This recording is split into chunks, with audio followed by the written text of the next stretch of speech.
Well, hello friends, I'm David Bose. Hope you're all having a wonderful day. Well, this is going to be number, I think, 4 in the series.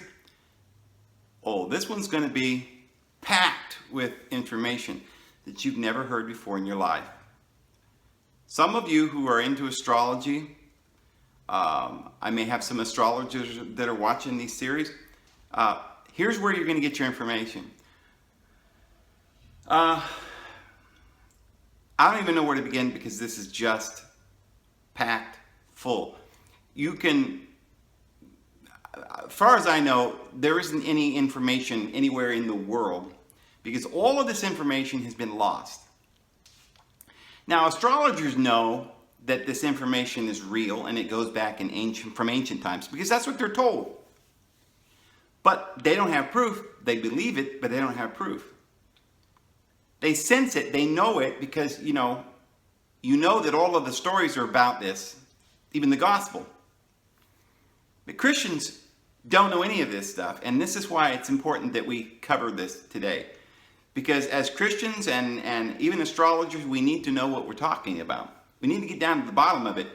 So if you're a Christian and you don't even know what any of this is talking about, you don't know what your Bible is talking about. This book is about astrology. 100% absolutely nothing but astrology. Another way of saying that is the ancient wisdom. It is history. It is astronomy. Oh yeah, we thought this was just a book about Jesus. Oh, just, right? That's very important. Yes, it is. It's the most important thing in the whole universe. And I guarantee it's deeper than you ever believed. Some astrologers are aware of this a little bit. Some people who have studied esoteric wisdom, there are certain individuals. I mean, you can read about people that have studied astrology for years. And they literally don't know very much about astrology. Probably one of the most foremost authorities is Aleister Crowley. He thought he was Satan in the flesh. He didn't know anything about what he was talking about because the Catholic Church hid this knowledge so well, put all kinds of scary words on it, occult, which means the hidden, burned them and called them witches, and has convinced everybody in the world that this ancient knowledge is so forbidden, so it is evil, it's the worship of Lucifer, who's the devil. All of this is backwards and upside down and wrong. You see, this book that the Catholics supposedly believe in, they believe in this man Jesus, is astrology. This is the hidden understanding that the church doesn't want you to know. They want you to think it's about the allegory. They want you to believe that they have the only way to get you into heaven. They do a little of this and that and, take a wafer and 3 dunks in the river and a little sprinkle here and a sprinkle there and boom, voila. You can get to heaven, but only through them. If you knew this, you could get to heaven on your own. Now, a lot of Christians are saying, oh, well, we're Protestants. We don't need the church. We don't need this priest. We're all priests, and that's true. But here's only one problem. You're an ignorant priest. You can't get there because you don't know the map. You've got a map, and you're like, all right, let's look at the map now. Okay, let's take a look at this little allegorical picture, and let's follow these allegorical stories. There was a man once who built a garden and he had 12 trees, and let's go see if we can find the 12 trees. All right, you don't know what this is about. These 12 trees, these 12 trees are about things that you were told never to talk about, never to study, never to even think about, or else you're going to go burn in hell.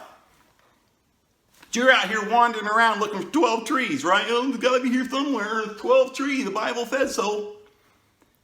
No, the 12 trees that are in the book of Ezekiel along the river of life is spoken about here.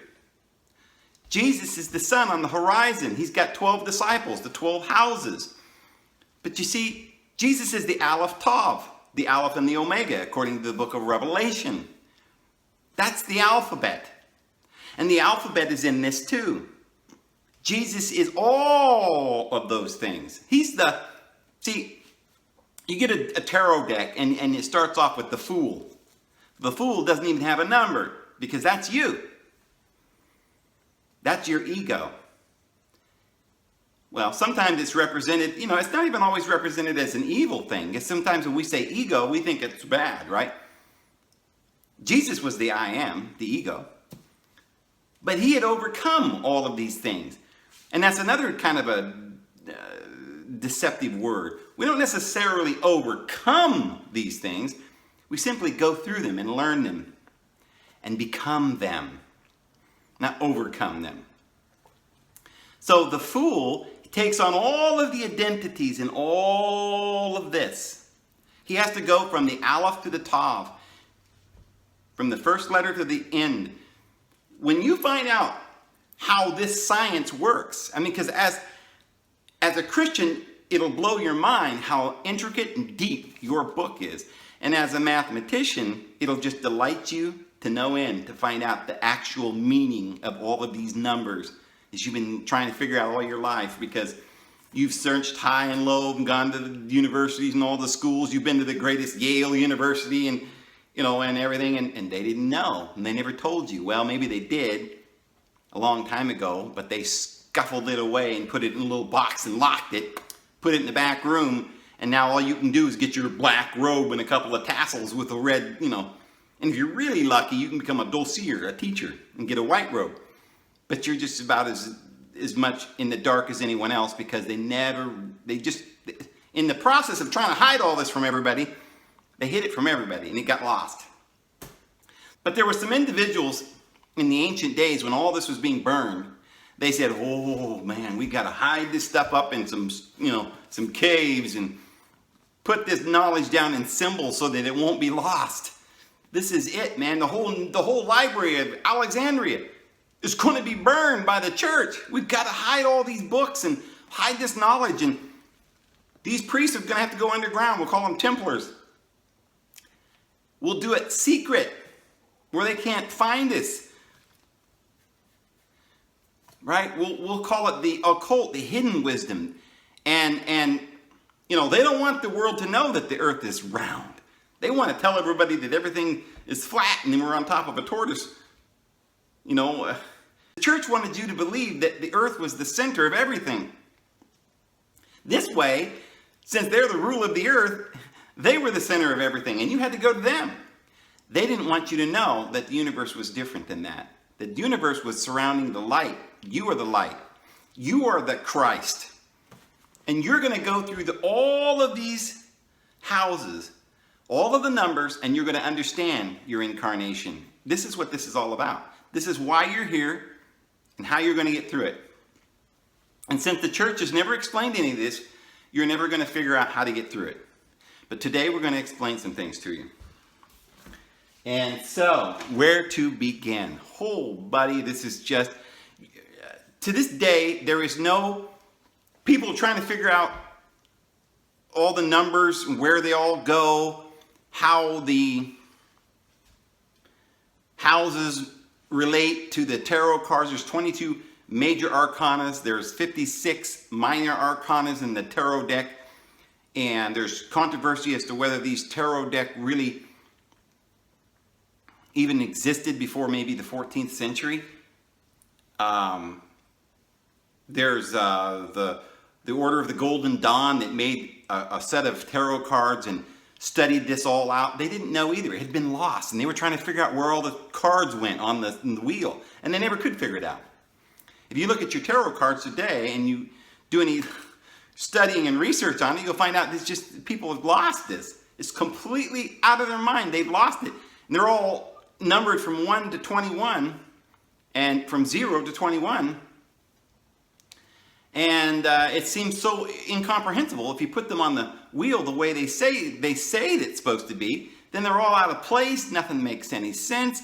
And so a lot of people say, well, this is all baloney. It was all made up in the 14th century. But see, some of the early occultists, those who studied the hidden esoteric wisdom, said, this is really the book of Thoth. And others are like, well, that's pretty stupid, because they never even could understand Egyptian in those days, so how would he know if it's a book of... And see, they didn't get it. A lot of this stuff most people don't get. Thoth wrote a book, and people to this day are trying to find the book of Enoch or the book of Thoth, and it doesn't exist. There's 2 or 3 different books of Enoch, none of which are the book of Enoch. The book of Enoch was written in the Great Pyramid. It's called the Pillar of Enoch. And what's written in there? Astrology. And all the legends say that the book of Thoth is buried under the Sphinx. The Sphinx is a representation of astrology. So, see, the book of Thoth is not a book, nor is the book of Enoch a book. Enoch went to heaven and got all of this knowledge about, the great sciences. And these books that we're reading are just pseudograph. The real book of Thoth is astrology. It's written in the stars. And we talked about that in another video, how Adam was the one who really originally invented it. His son, the 7th in line from Adam, who was Enoch, he wrote it all down. But he was given all this information from Thoth. Thoth is thought. Jesus, the Word. And all of this is we're going to put this all together here today. So the tarot cards are the book of Thoth. But you say, well, they didn't exist, Dave. These tarot cards, they invented that, it used to be a playing cards, You got that backwards. Today, we use them as playing cards because we don't know what they're for anymore. It's like, oh, look at these beautiful cards. Aren't they pretty? Look at these pictures. Let's play with them. You say, well, they were playing with them in the 14th century. Yeah, because they had forgotten what they meant. And then the Golden Dawn tried to take it up and try to figure out what they meant, right? Because they had lost this knowledge. Now, when they said they're the book of Thoth, they knew what they were talking about. They knew that much. But they didn't know how to interpret them. So, well, how do you know they went before the 14th century, Dave? Because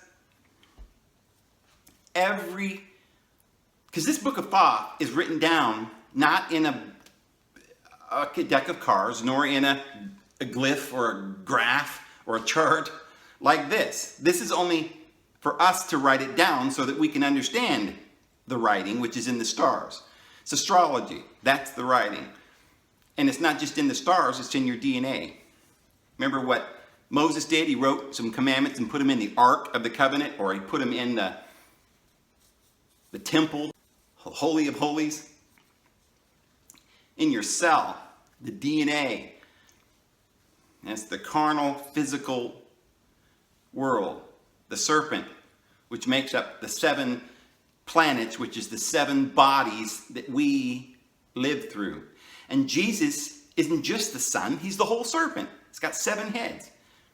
There are 7 different bodies or energies in our physical universe. And so they're ruling over the universe. And you've got to understand all of these subtle energies and the mathematics of it and the universe, because it's about mathematics, 360 degrees. Every number is incorporated into this information. 36, 24, which is a bunch of numbers that have to do with 9 and 3s. There are 3 deacons for each of these houses. There are 12 houses. There are 10 numbers. There are 7 planets. There's a trinity of other planets, Pluto and Neptune and Uranus, which added to the other 7 makes 10, which those other 3 being further out represent a great triad or a trinity, the Holy Father, Son, and Mother. And outside of that is the Yod, the Hebrew Yod, which is neither male nor female, and unmanifest, and then manifests in the wheel as a simple letter. In the Hebrew, we've got 12 simple letters, and that represents the 12 houses. We've got 7 double letters, because they make double sounds, like k and ch, and t and th. And so those are the double letters, and those are the 7 planets. And then there are 3 that are at the top of the tree of life, or the Sefer Yetzirah, the Kether, the crown. And those 3, there's the Yod, then there's the 3, the Aleph, the Mem, the Shem, and then the 7 planets. And the pathway between all of those are the 22 letters, right? You've seen this before. Well, it's all right here. The alphabet, the Hebrew alphabet works like this. The unmanifest Yod, which is just a point. It's the smallest letter in the alphabet. It's just a point. It's where everything manifests through. Comes down into the Father, Mother, Son, which is the Holy Trinity. And that's the Aleph, the Mem, and the Shin. Okay, that's at the top of the tree of life. And that's right here. There's the, the Aleph, the Shin, and the Mem.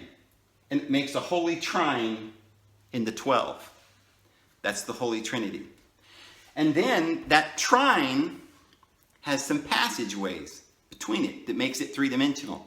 So that the 7 planets can abide within it. And the 7 and the 3 makes 10 numbers.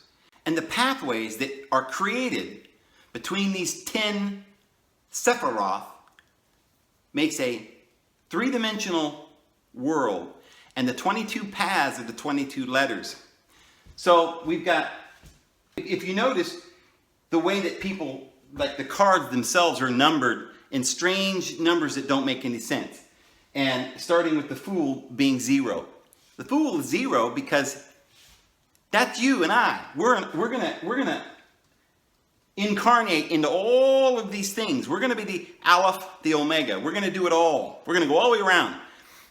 We're gonna be the Hermit, the Hierophant, the Emperor, the Empress, the High Priestess. We're gonna go through death and judgment.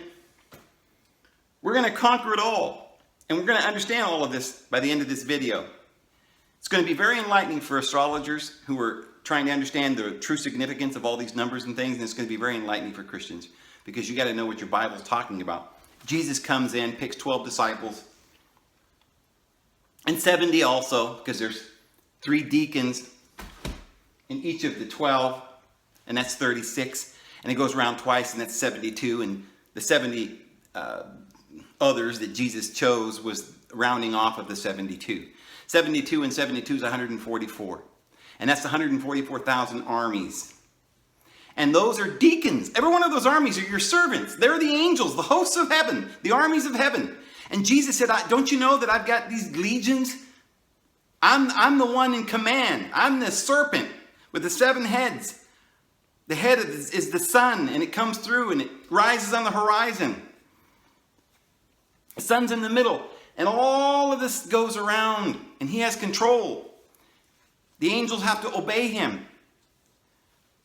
So, these deacons or ministers obey the Christ. Well, they also obey you. But how do they do that? Well, the book of Psalms, it says they obey the word of the Lord. You have to speak the word. The word is the 22 letters. They're incorporated into the word, which makes the actual three-dimensional world. You have to incarnate into this world. You're the fool, the innocent. Sometimes they thought he was the ego, and other times they draw pictures of him being quite innocent. In the tarot decks, the most famous deck of cards, the tarot cards, the most famous one that everybody's using today, created by the Golden Dawn, you've got this innocent, fool stepping off of a cliff, right? He just carefree. That's a little bit like what the fool is. It's not necessarily bad. You remember what we said? Nothing's really bad or good. The ego's stupid. He does stupid things. But you can also consider that innocence and courage. That's you. You've got to go through all of these circumstances. You've got to take that first step off the cliff. Yeah, it could lead to some doom, but you're going to learn through that experience. You're going to incorporate all of these experiences in your life. You're going to incarnate into the world through the numbers and the letters. You're going to go into the houses. Jesus says, I have my Father's house. There's many mansions, and I go to prepare a place for thee. So, I don't even know where we're at. There's so much to talk about. But you see that there's some discrepancy in the numbers, because in the Hebrew letters, Aleph is 1. Aleph is the fool. The first, they call it 1, but the fool is 0. So all of the numbers then are going to be 1 off. From Bet, which is 2, is actually the magician, which is actually 1. So the numbers aren't significant in this. This is just the order in which they're placed. You could say starting with 0 all the way to 21, or you could just say from 1 to 22. It really doesn't matter about those numbers. It's just the order in which they go. So it all starts with a fool. He goes around and experiences all of these things, from the Aleph to the Tav, from the A to the Z, the Aleph to the Alpha to the Omega. This is, in Greek, it's Omega. So Jesus then is the bright and morning star. See, that's the day star that rises in your hearts that Peter was talking about, which is the sun. And the sun is the solar system, which is a serpent. And everywhere that the sun goes, the planets follow, like a serpent. So you see, you can't say that Jesus is just the sun. If you come to the point where you realize that Jesus is the sun, Horus, that rises on the horizon, then you've got to understand that Jesus is the serpent. Because you see, behind the serpent comes the planets. And you see, there are 7 heads to the dragon, and there are 7 archangels. And you know they're battling because this side has to battle with that side.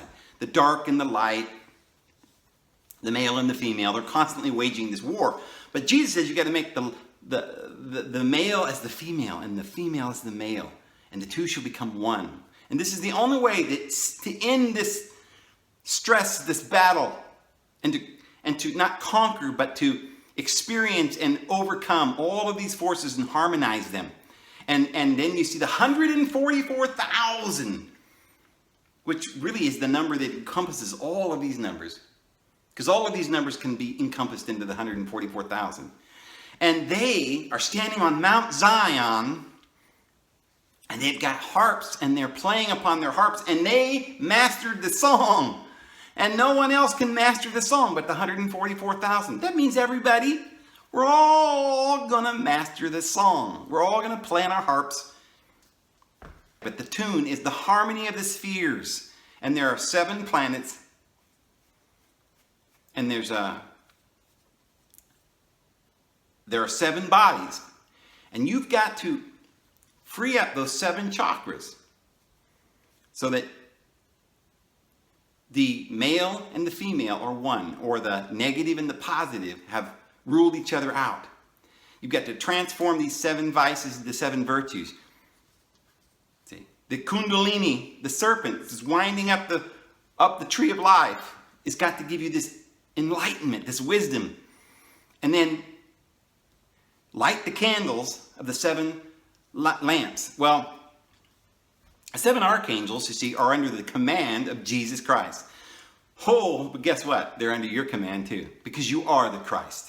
You are the one, the fool, who's going to go through all of this, and you've got to get to the place where you understand that you're in charge. Those deacons, see what the Bible says? It says that the angels are just ministering spirits sent forth to minister and to serve, diakonos. Diakonos. They are your ministers, and they are sent forth to serve, to be your servants for those who are to inherit salvation. The diakonos are all the deacons, 3 in each of these 12 houses. They go from A to Z. And Christ said, I am the A and the Z. I am the bright and the morning star, the Lucifer. That's what the word Lucifer means, the bright, shining day star.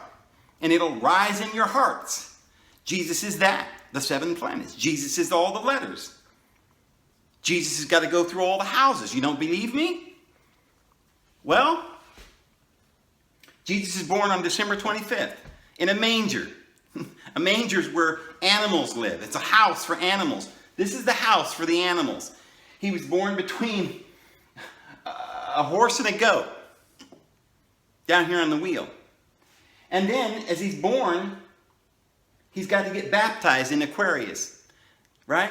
And so he has to wait till he's 30 years old before he's baptized, because he's born here, he 30 degrees, 3 deacons, 10 degrees each, 30 degrees, he's baptized into Aquarius, and then he starts his ministry down here. And he chooses his disciples. They're fishermen in Pisces. And when he's done choosing his disciples and teaching them and feeding the 5,000 with the fishes, then he is put on a cross. The sun comes up over the horizon where there's darkness and light, the cross. That's the crossing, the Passover. And on March 15th, he dies. And 7 days later, on the Easter, on the spring equinox, he was raised from the dead. This is Horus on the horizon, the hours, the horoscope. In Aries, the ram, ruled by Mars. Spell ram backwards, it's Mars. All the synchronicities right here. Remember, January's down here. January. That's John the Baptist. And January is down here. Jesus was baptized of John. Remember, he had 12 disciples. One of his disciples was Peter. He was the leader. He had the keys to the kingdom. This is Peter. Right here. In Aries. John is Leo. The twins. Thomas. Judas Iscariot was hanged upside down at the same time that Jesus was hung on the cross. That's the hanged man in Pisces. And he's hung upside down. Jesus was hung upright on a cross because he's up here in Aries going up this way. Well, Judas Iscariot was hung upside down. And many of the tarot cards that shows the hanged man, they show him hanging by 1 foot from a tree, and the 30 pieces of silver that he had for betraying Jesus is falling up out of his pockets down to the ground. Because, you see, in many of the stories, you'll probably remember from the Quran or some of the from Islam and some other traditions, that Jesus didn't really die, but Judas Iscariot took his place. Well, that's not true, but they're giving you this allegory that you see that Judas also was hanged on a tree. But he was the physical. Jesus was the spiritual. Jesus actually was going up. But when you go to the bottom of the wheel, everything's upside down and backwards. So you hang upside down because he's on the bottom of the wheel. And that's what happens. This is the good side, this is the bad side. So Judas Iscariot was sort of like, exactly like Jesus, but on the other side of the coin. You know? The physical and the spiritual. Jesus' resurrection was something that gave us life. The sun rising. Judas was a betrayal. So you see, all of the stories are here. Everything that's in the Gospels. Jesus came in and began to choose his 12 disciples and teach them and taught them of the kingdom of God. You've got 7 planets. And there are 3 other planets that aren't in the older astrological charts or the more ancient renditions of the story. They don't mention Neptune and Uranus and Pluto. The reason is you don't need to, because those 3 are the mother, father, and son. See, this is Uranus, Aleph. Shin is Pluto. And Mem is Neptune. So they take the place where those 3 extra planets go. You don't have to, identify them as planets, though. You can identify them as the Trinity, that where the Yod comes into manifestation and manifests first in the Mother, the Father, and the Holy Son.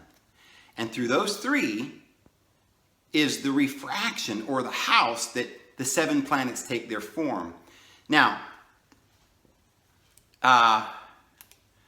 this can be understood in reality. This isn't just a joke. This isn't just something we're making up. Think about it.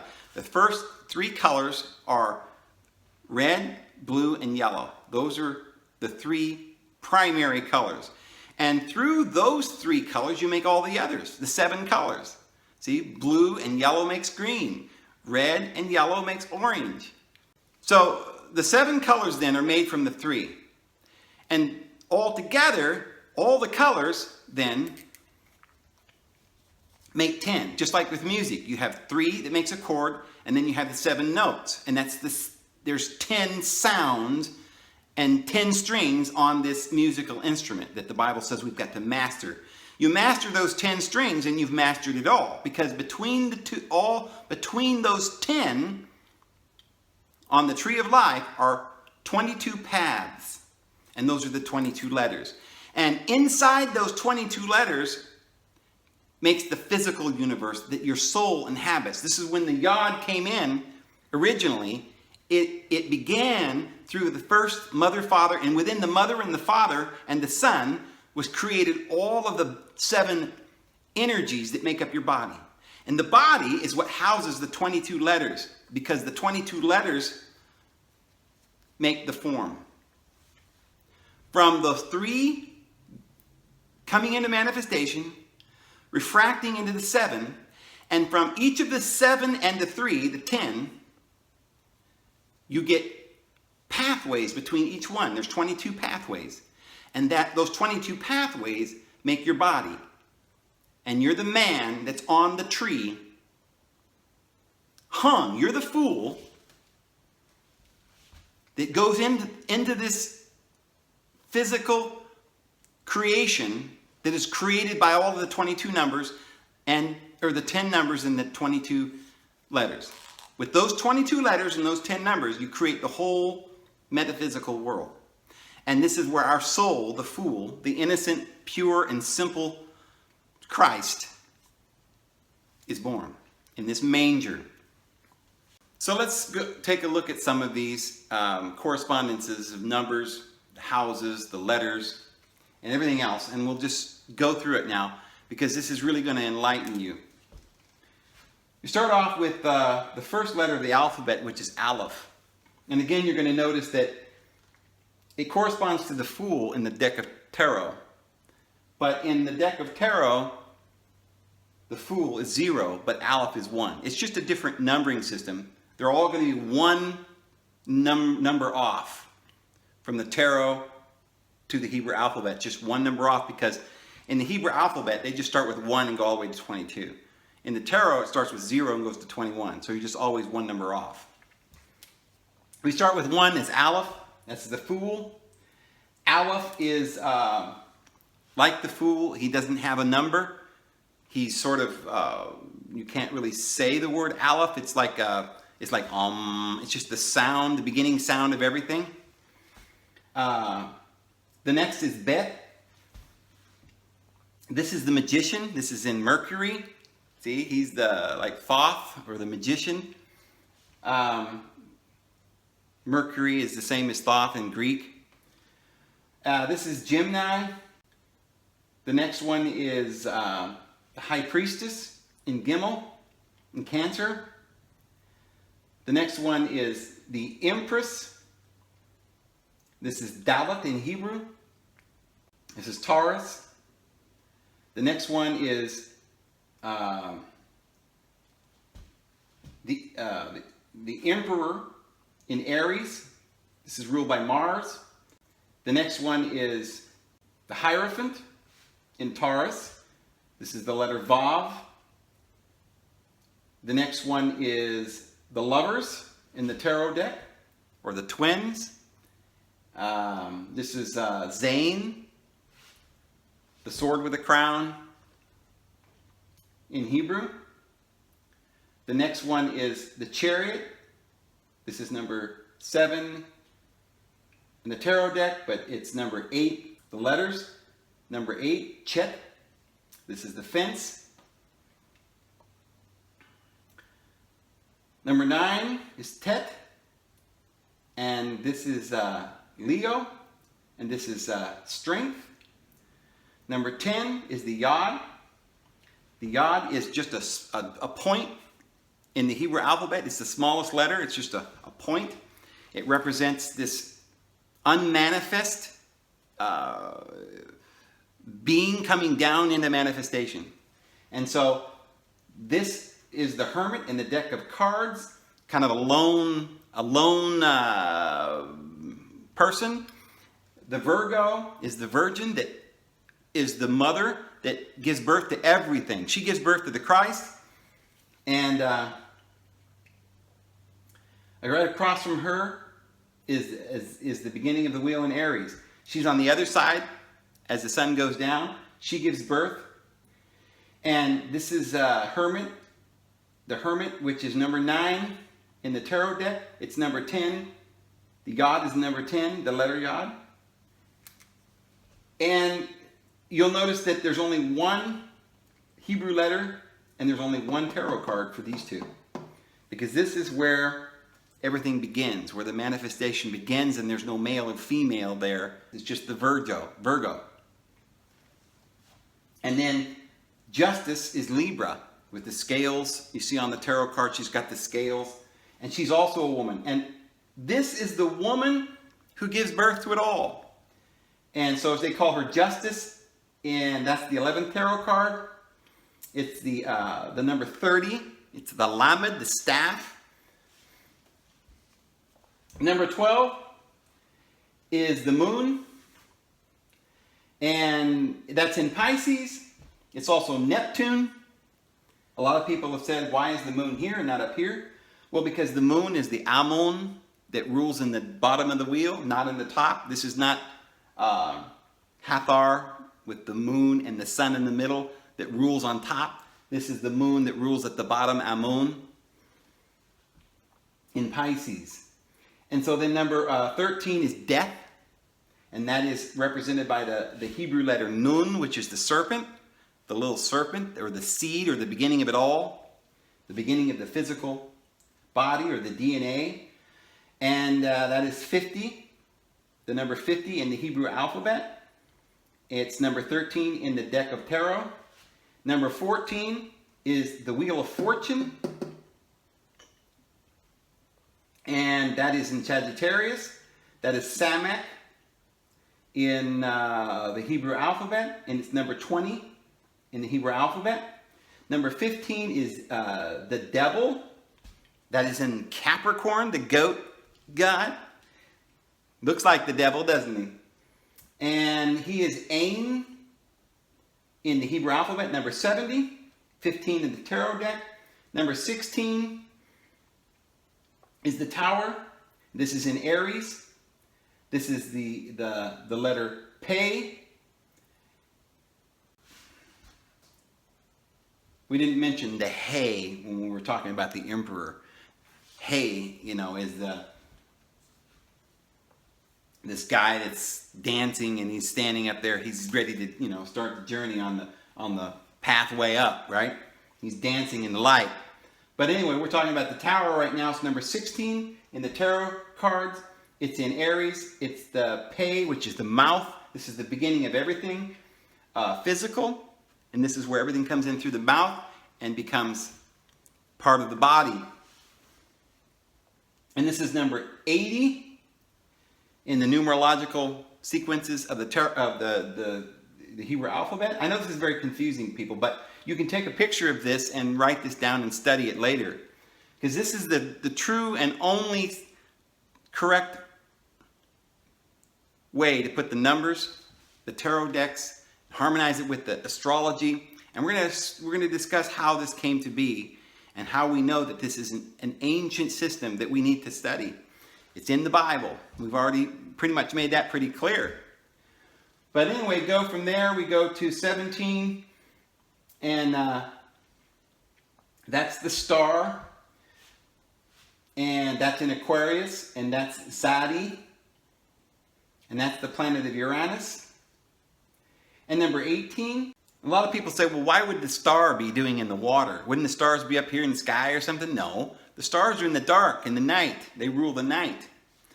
And this star isn't just a star. It's also a person dipping water out of this pool of water. It's the Aquarius, and this is Aquarius. So this is where this card goes of the tarot. It goes in Aquarius.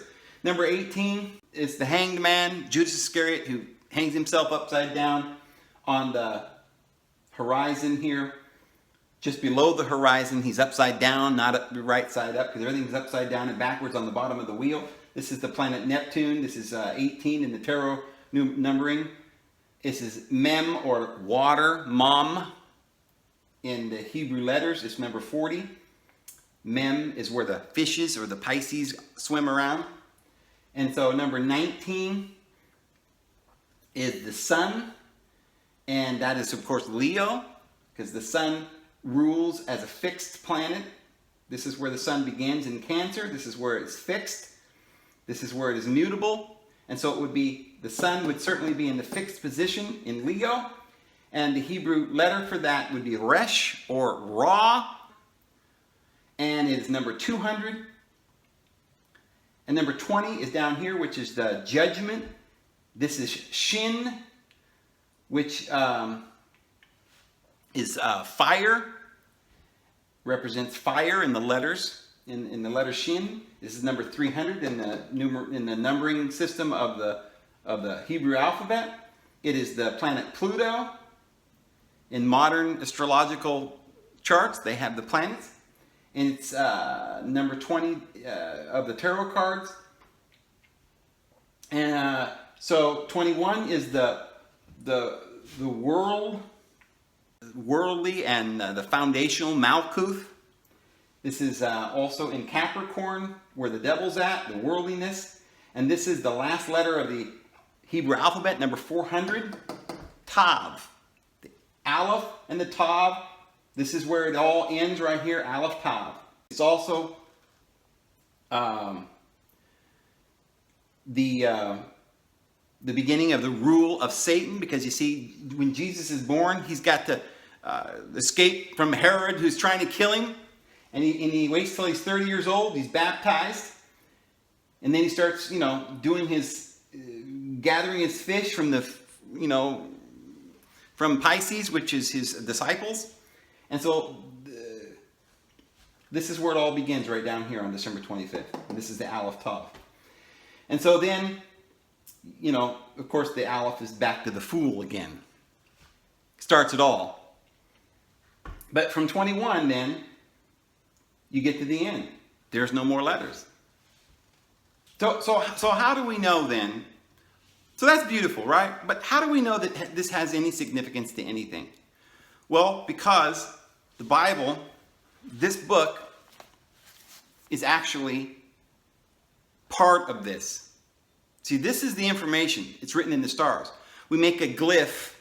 It's like when you study your Bible, you underline things, and maybe you make a little journal and you write down what you learned. This is just how we're understanding things. There's different tools that we can learn with. One is the alphabet. And it's all integrated with the numbers. This book explains, just like the tarot cards are helpful because they have pictures to show all the different houses and characters and all the animals and where they go and what they mean. That's you. That's your fortune. That's the things that you're going to do in this world. The forces that make up your body. And so all of these forces are explained in here. Jesus is explained in here. The 12 disciples. The 7 deacons that he chose later on. The 70 that he chose. All the experiences. Thomas the twin. The doubting Thomas. How Judas hanged himself. All of the stories that are in the tarot deck is right here in what we call the gospel. So you could say the deck of tarot is the gospel. So you Christians, you should get you some tarot cards and take a look at them. Because you study your Bible and you read how Jesus went down into Jerusalem riding on an ass. Yeah, he had to come into this physical world and overcome and harmonize the nature of the beast. And you've got to understand all of this. It's in the book of Revelation. The beast has 7 heads and 10 horns. There's 10 numbers. If you don't believe that that's the correct way of understanding it, how do you know? Well, you go to the Bible, because this is the authority on this. And this says that the dragon, or the 7 planets, has 10 horns. See, there's 7 powers of planets that are close to ours and influence us.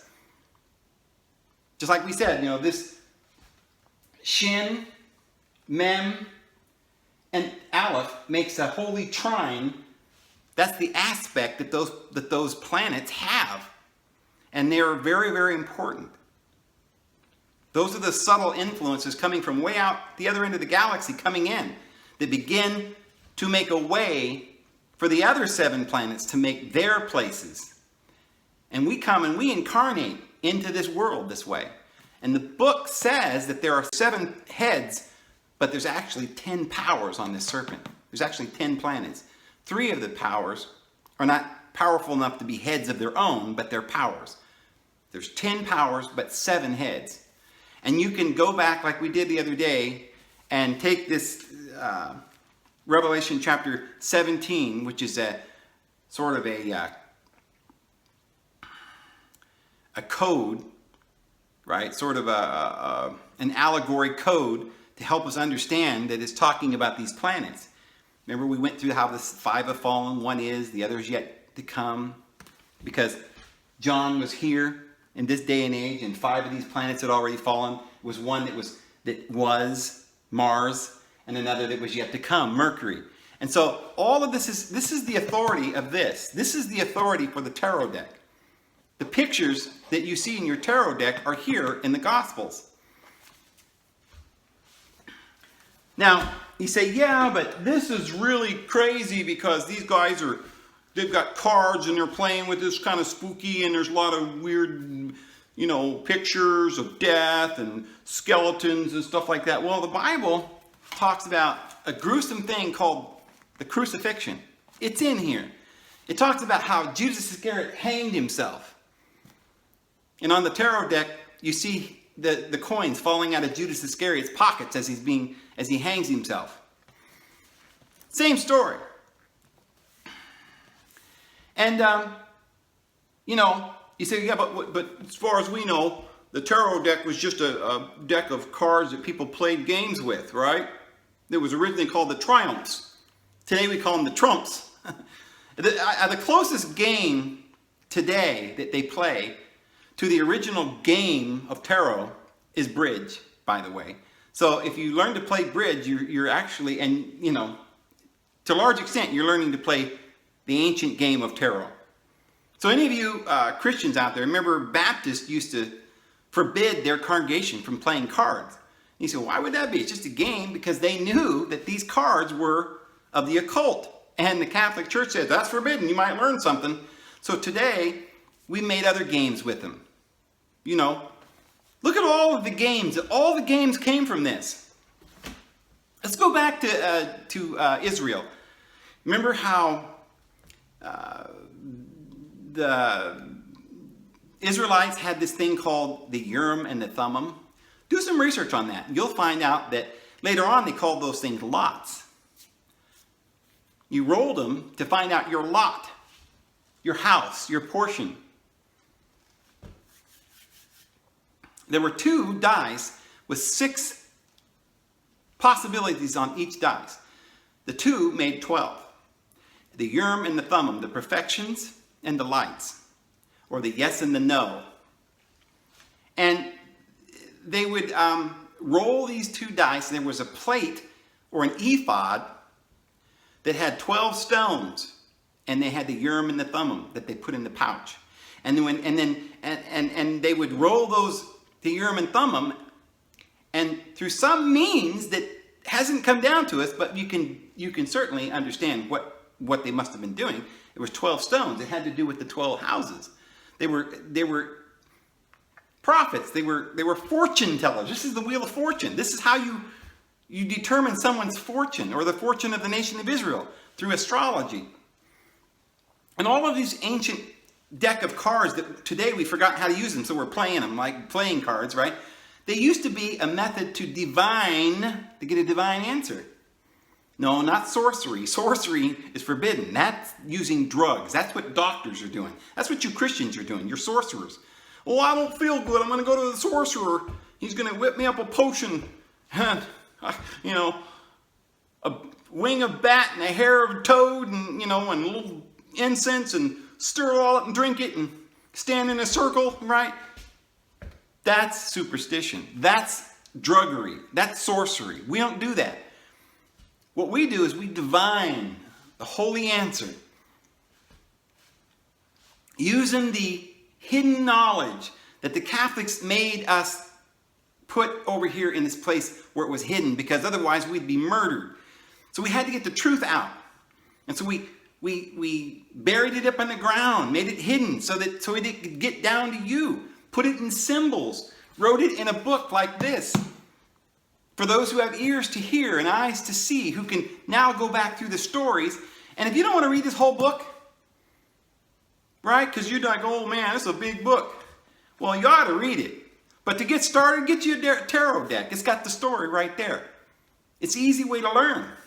Play the game. So you see, dice was used by the early Israelites in the desert. And so the disciples used it. When Judas died, they had to pick somebody else to replace him.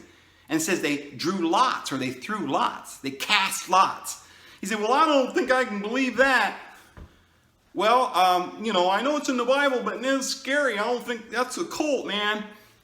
Okay, if you're a Christian and you believe in the Bible, then you need to believe the book of Proverbs, which says that you take the lots, the dice, you throw them into your lap, and the answer is always from the Lord. It says that. Yes, it does, friends. The book of Proverbs tells you that you get an answer when you roll the dice. It is not just chance. Because the reason why it's not just chance is because they used a method that today is known as astrology. And so when you learn how to do this with your tarot cards, with your what appears to be a wheel of fortune. You ever have these games where you spin a little thing and it stops on something? These are just remnants of these ancient oracles. Take a look at the dominoes. It's just like dice, only it's flattened out. There's 6 here and there's 6 here. And you put them down, and it's the 12 signs of the zodiac. See? And it's a method to determine your fate. And people lost the knowledge of what it was. They started playing with them. What's those? Those are dice. Well, we're not allowed to do... Well, I don't know what they are, but let's play with them. Look at these pretty cards. Let's play bridge. Well, bridge was a game my grandpa used to play. He knew the occult. He knew what he was doing. But over years, we kind of forgot what we were doing. We thought it was fun, and now we just call it bridge. They used to call it tarot. Yeah. Well, friends, there's so much more that we could talk about. I think we're going to leave it there. And we're definitely going to do more videos on this because we've got to understand this. This is the ancient science, my friends. So anyway, I'm going to go ahead and go. And I hope you guys have a great day, and we'll get back to you again tomorrow. Have a good one.